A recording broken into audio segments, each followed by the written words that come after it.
Hi friends, आज Indian geography की 6वीं class. जैसा कि भारत के साथ दूसरे देशों से जो स्पर्श करती सीमा रेखा, उसके बारे में चर्चाएं चल रही थी। लेकिन एक सवाल उठता है कि अगर भारत के साथ दूसरे देशों के साथ सीमा रेखा बनाती है तो भारत में प्रदेश भी तो ऐसे होंगे जो किसी देश से स्पर्श करते होंगे ना। ये भी तो समझना जरूरी है। तो आइए फ्रेंड्स, सबसे पहले हम मैप से समझाते हैं।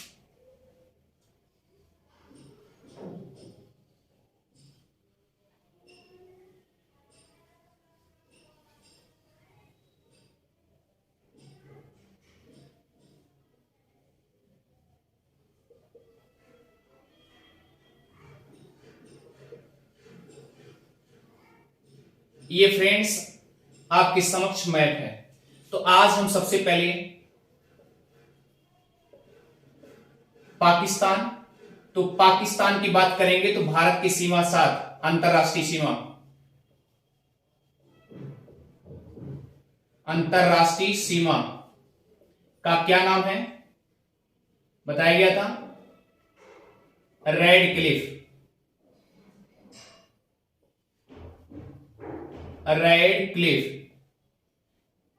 रेड क्लिफ के बारे में डिटेल इसके पहले पिछले वाले वीडियो में आपको बताया जा चुका है। तो भारत और पाकिस्तान के बीच जो बाउंड्री रेखा है उसका नाम रेड क्लिफ है। ये पेशे से लायर है। ये सारी बातें पिछले वीडियो में बताया जा चुका है। तो आइए फ्रेंड्स आगे बढ़ते हैं। अगर पूछा गया कि पाकिस्तान भारत के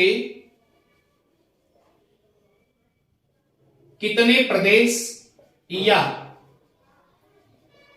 राज्यों से सीमा रेखा बनाती है? तो फ्रेंड्स नंबर 1 याद रखिए, यानी हम दक्षिण से उत्तर से या कह सकते हैं उत्तर से पूरब की तरफ चलेंगे। तो चलिए सबसे पहले गुजरात, ये रेंज गुजरात का है और यहीं से आपका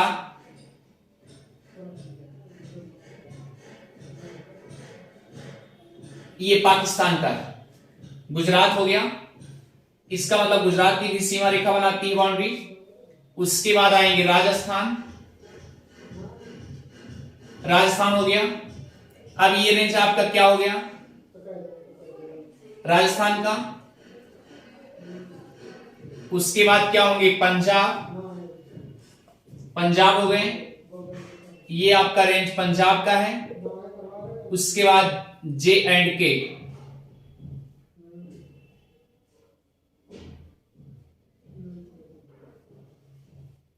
J&K, तो ये क्या हुए? स्टेट हुए। क्लियर? अब उसके बाद यानी कि राज्य हुए। इसके बाद हम सुनेंगे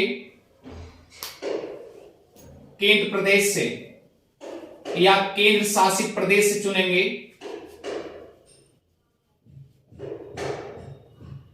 केंद्र शासित प्रदेश में याद रखिएगा J&K और कौन सा? लद्दाख।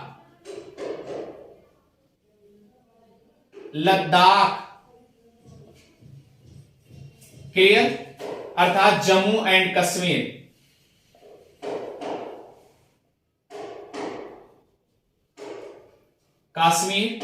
और कौन सा? लद्दाख का। ये बात तो सबको समझ में आ रही होगी। तो पहले ये जम्मू कश्मीर क्या था? ये भी स्टेट था, ये भी राज्य था।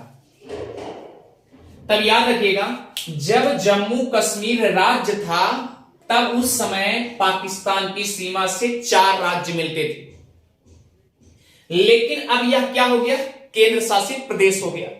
और जब ये केंद्र शासित प्रदेश हो गए तब तो ये स्टेट में नहीं रह गया ना। तो केंद्र शासित, केंद्र के द्वारा देखा जा रहा सब कुछ, या केंद्र की निगरानी में। तो इसका मतलब क्या है?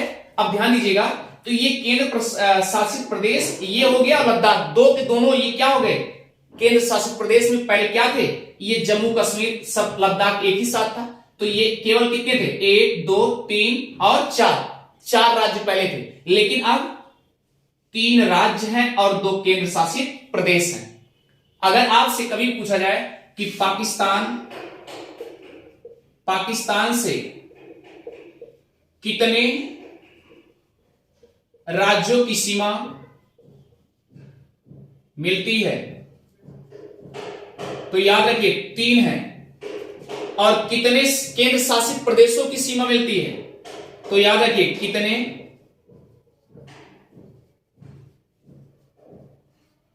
केंद्र शासित प्रदेश की सीमा मिलती है, तो याद रखिए 2 हैं। अब इन दोनों को मिला करके कितना हो जाएगा, 5 हो जाएगा, ये तो होगा भाई 5 होगा।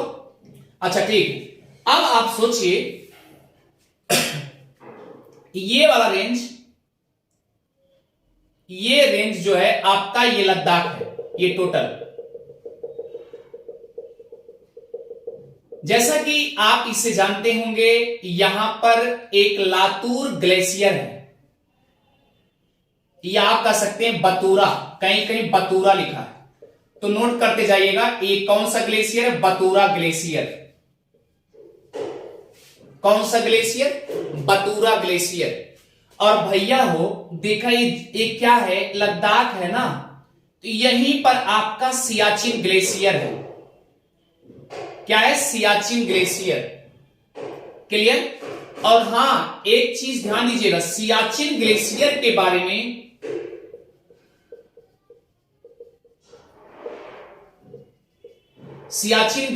के बारे में एक बात बता दें, यहां पर मनमोहन सिंह अर्थात प्रधानमंत्री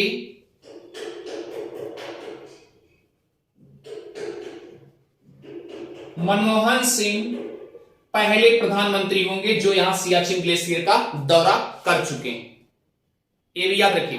पहली बार सियाचिन ग्लेशियर पे पीएम कौन गए हैं, तो मनमोहन सिंह, भूतपूर्व प्रधानमंत्री, ये भी याद रखिएगा। ये बात तो समझ में आ गई।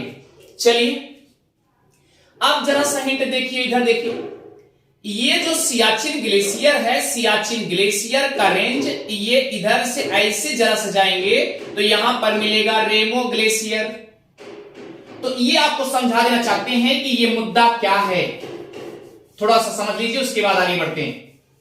क्योंकि पाकिस्तान के रेड क्लिफ के बारे में डिटेल पिछली क्लास में हो चुकी है। आज हम जो मुद्दा उठाएंगे केवल अफगानिस्तान से उठाएंगे, ये बात तो क्लियर होगी। अब सोचिए कि यहां पर कौन सा ग्लेशियर है लद्दाख में, अर्थात यहां पर गिलगिट है, गिलगिट, यहां ऐसे गिलगिट का ग्लेशियर है, और इसके नॉर्थ में जाएंगे आपका वतूरा ग्लेशियर मिलेगा। कौन सा ग्लेशियर, वतूरा ग्लेशियर। राहुल भैया समझ रहा है, कौन सा ग्लेशियर, वतूरा ग्लेशियर। अब दूसरा कंडीशन है भैया, ये कौन सा ग्लेशियर है, सियाचिन ग्लेशियर, इसके पूरब में अर्थात ईस्ट में कौन सा है, रेमो ग्लेशियर। ये आपका सियाचिन ग्लेशियर है, सियाचिन ग्लेशियर। और इसके देखिए ये दोनों ग्लेशियर ऐसे हैं,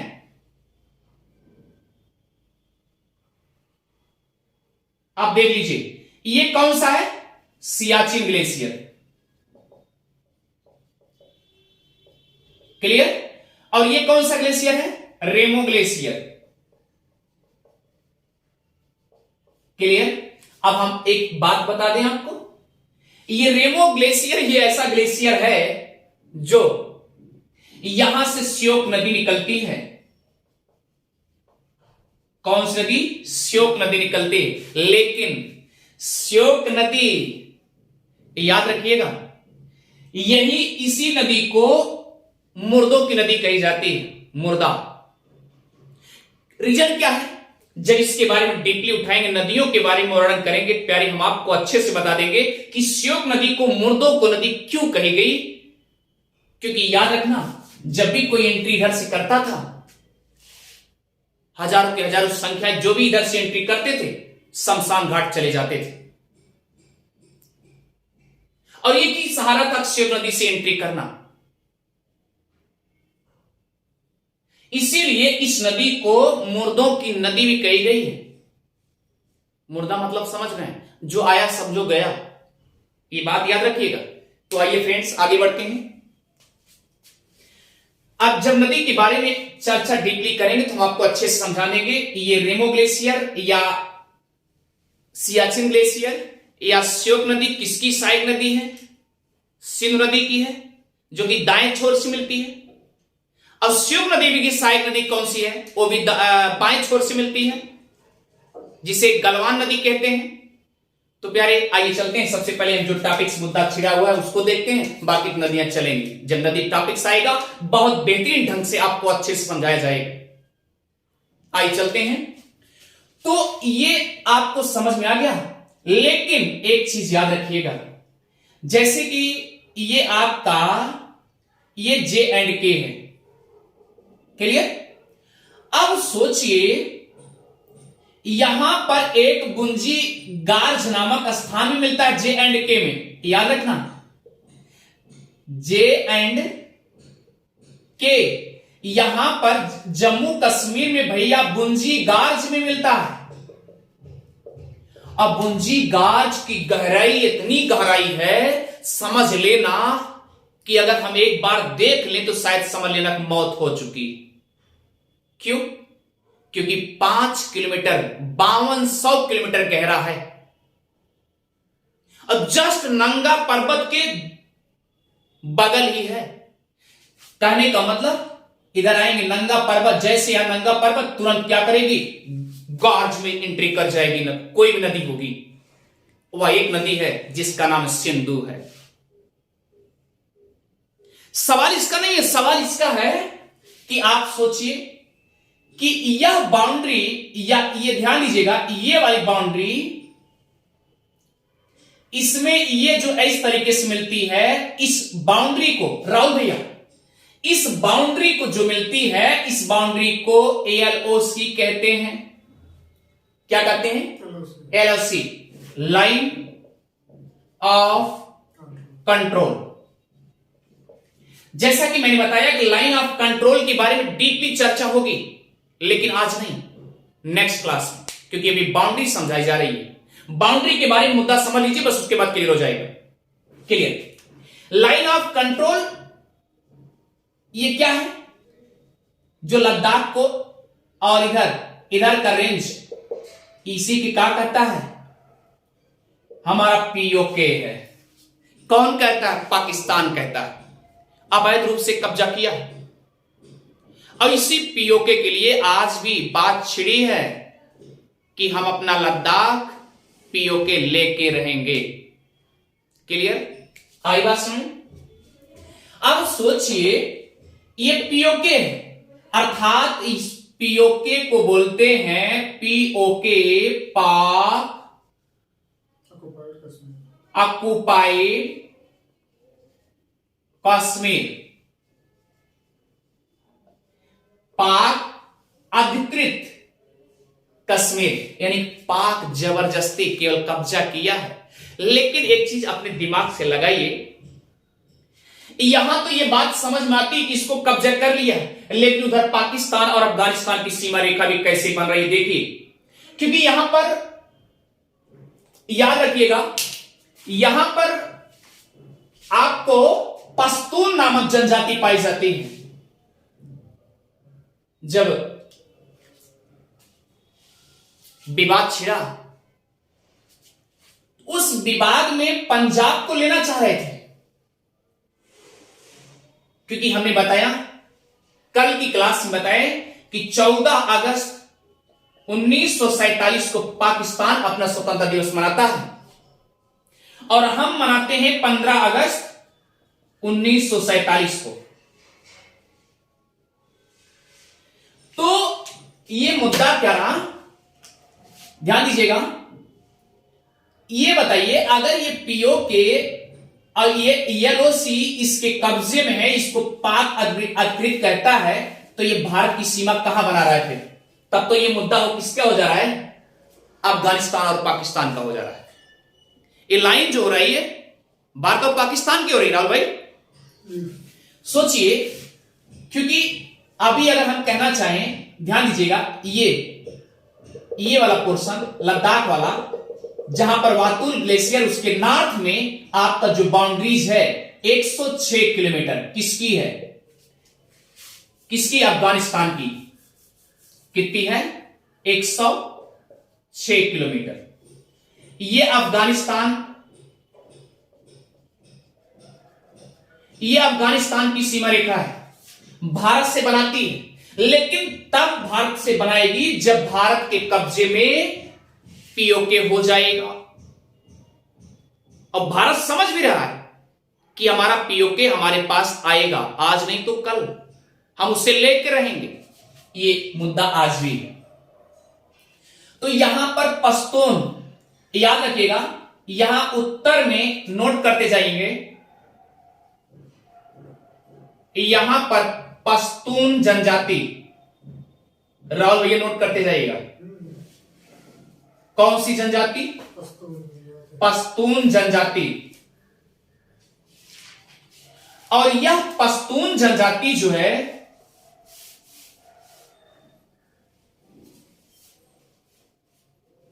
हिंदू कुश पर्वतों पर अवस्थित है।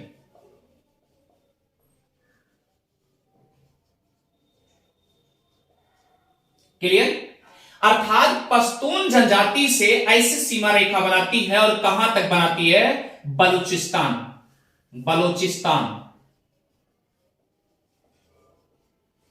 इसका मतलब उत्तर में क्या है, पश्तून है, उत्तर में क्या है, पश्तून है। उत्तर में पश्तून जनजाति से लेकर के दक्षिण में बलूचिस्तान तक यह सीमा रेखा बनाने का काम करती है। और वह जो सीमा होती है वह किसकी होती है, अफगानिस्तान की होती है। किसकी होती है, अफगानिस्तान की होती है।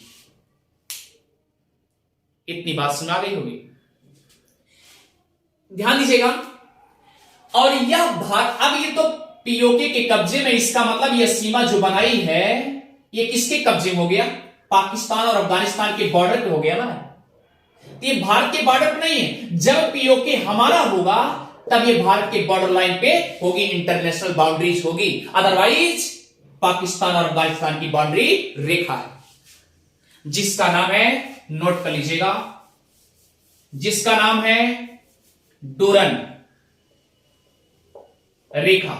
अगर आपसे पूछा जाएगा डूरन रेखा किसके किसके बीच है, तो याद रखिएगा, पाकिस्तान प्लस अफगानिस्तान। लेकिन ये आज है, और पहले क्या था, पहले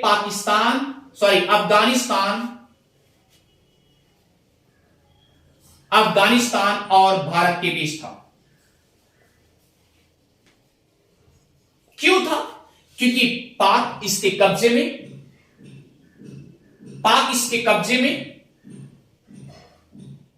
पीओके, ये जो पीओके इसके कब्जे में है पाकिस्तान के, इसलिए ये लाइन ये बनाएगी ना। अब क्या पाकिस्तान समझता है, इधर से लेकर के ऐसे से जाओगे, ये मुद्दा देखिए, बॉर्डर ऐसे बनाते हुए ये क्या करेगी, ये सीमा रेखा ऐसे बन जाएगी। तो अब सोचिए, और टोटल कितनी हो जाएगी, ये बढ़ेगी नहीं बढ़ेगी, इसका मतलब सीमा रेखा इसकी बढ़ोतरी हो गई कि नहीं हुई, बढ़ोतरी होगी। तो ये बात समझ में आ जानी चाहिए कि डूरंड रेखा जो है पहले भारत और अफगानिस्तान के बीच थी, लेकिन आज पाकिस्तान और अफगानिस्तान के बीच में डूरंड रेखा बनाई गई, जिसका नाम है मार्टिमेर डूरंड। नोट करते जाइएगा, मार्टिमेर डूरंड।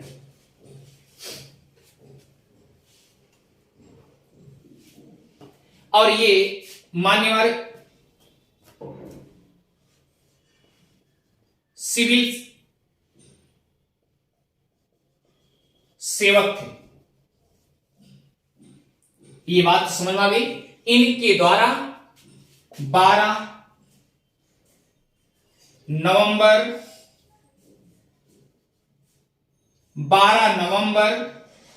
1893 में ये लाइनियां खींच दिए कि कौन सी लाइन?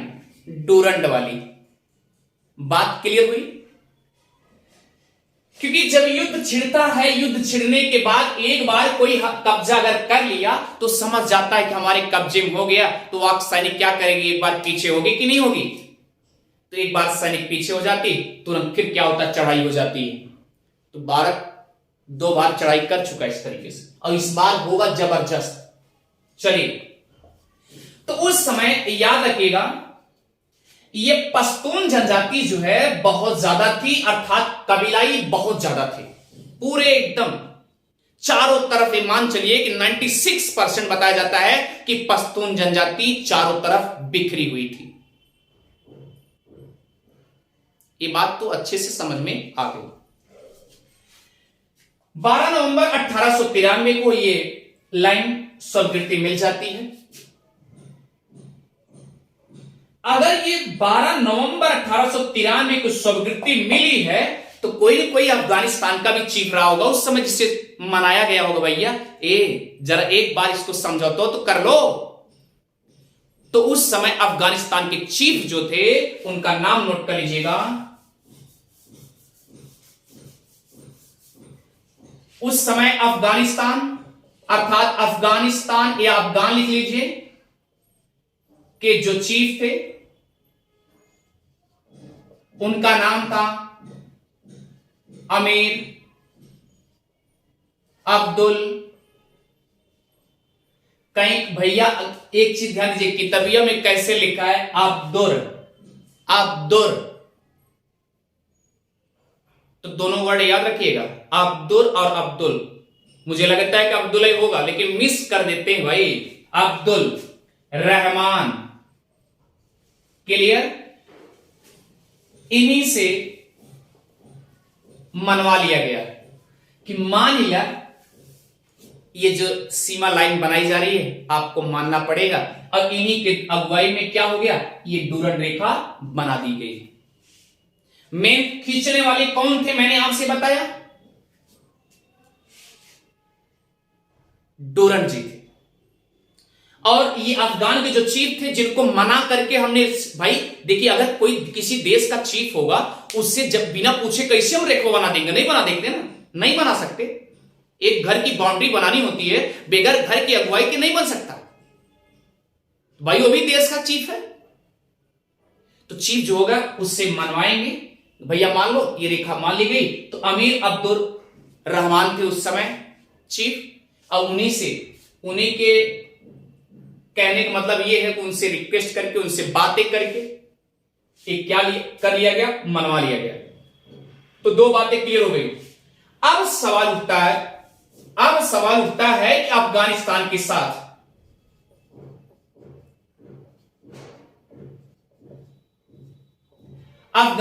के साथ भारत का, अगर पूछ लिया गया एग्जाम में, भारत का कौन सा प्रदेश लाइन स्पर्श करता है? तो भैया अब वह प्रदेश नहीं है बल्कि केंद्र शासित प्रदेश है, जो सेंट्रल की अगुवाई में किया जाता है। क्योंकि ये क्या है? लद्दाख। याद रखिए, जब था तब कश्मीर था, अब वह क्या है? लद्दाख है।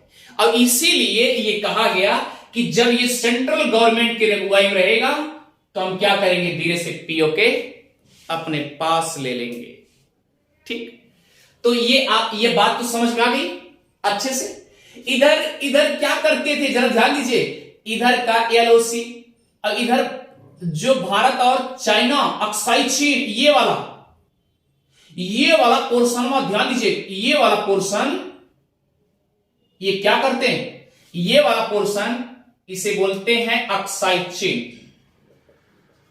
क्या बोलते हैं? अक्साई चीन। अब इसको पहले 2 वर्ड है, ध्यान दीजिएगा, इस वर्ड को LOC बोलते हैं और इस लाइन को LOC, इस लाइन को LOC और इस लाइन को LAC। याद रखिएगा दोनों वर्ड, और दोनों को लेकर के स्पेशल क्लास होगी जो कि इंटरनेशनल संबंध रिलेशन में पढ़ाए जाएंगे। किससे किससे विवाद उठा, कहां पे जाके समझौता हुआ। चाइना तो सबसे बड़ा निकम्मा है, आज भी निकम्मा कर रहा है। अभी कितने मैटर बता दें, क्या क्या बात करे, आज इधर बात किया, कल जाके रात में उल्टा सीधा करता है। बस सेम कंडीशन उसकी है चाइना की। गुपचुप में काम करता है चाइना। तो ये LOC का full form line of control, और LAC का full form line of actual control. दोनों में फर्क है।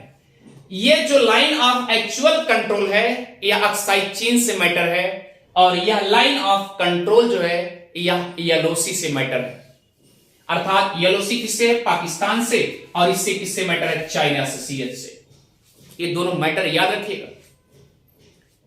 ठीक है फ्रेंड्स, मुझे लगता है ये आपको अच्छे से समझ में आ गया होगा। क्लियर? अगर आपको अच्छे से समझ में आ रहा है तो मिलते हैं फिर नेक्स्ट वीडियो में। और हां, उदय GS रिसर्च सेंटर को सब्सक्राइब करना और शेयर करना भी ना भूलिए। Thank you.